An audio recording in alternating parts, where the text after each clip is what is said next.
I'm like tempted to watch this guy. He looks interesting. He looks kind of like a monkey. He's in the middle of the wild in the jungle.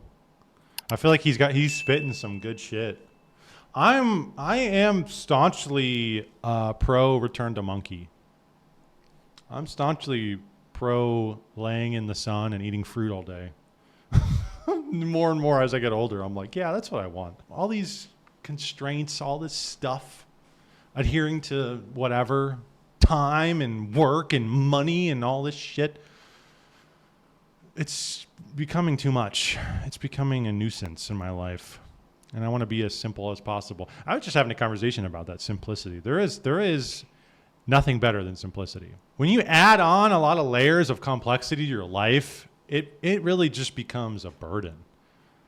I went to the airport recently. I was going down to Miami for a work trip, and I checked my bag in, and I was like I never do. And somebody was like, "Why?" Like one of my sisters was like, "Why'd you check your bag in?" And I was like, honestly, I didn't even really think about it. I just did it. But I didn't have a bag on me. All I had was my phone, a water bottle, my charger, and my wallet. And I had basketball shorts and a hoodie on. And I just hustled through Miami International and everything. And it just felt very liberating to not have, I didn't have anybody else with me. I wasn't bogged down by one of them, another person. I wasn't bogged down by carrying my luggage. I was just hustling. And there was something very liberating about that, about just being simplicity is just, there's something very liberating about it because you're not shackled to anything, And a lot of times people, they'll shackle to themselves. This is the concept of freedom. We talk about freedom, being free. Being free used to mean something completely different in the olden days or in the Platonic sense. Being free would mean you're free from your vices, because your vices are their bondage, they're slavery.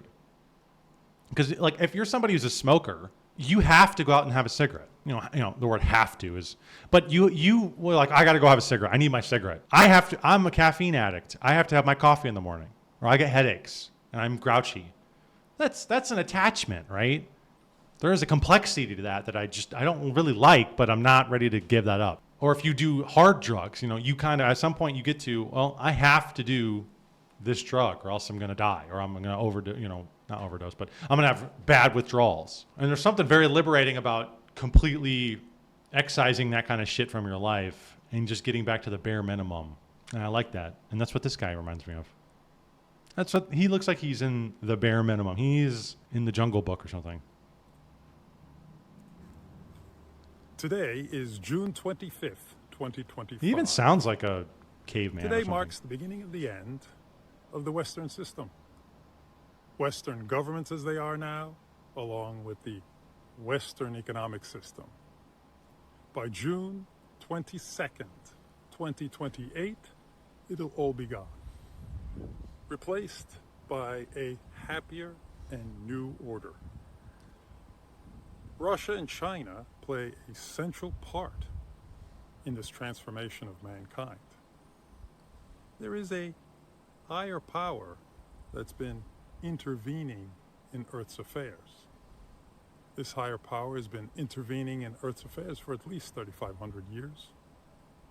Now, this higher power could be an advanced civilization. Okay, he's losing me. God. Could be anything. It actually does not matter. Whatever you believe in. All right, he's losing me. I'm done. I'm not on this fucking Gnostic perennialist bullshit. Sorry, bud. Sorry, monkey man. I like you. You sound nice. And you probably have some good shit in there, but you lost me already.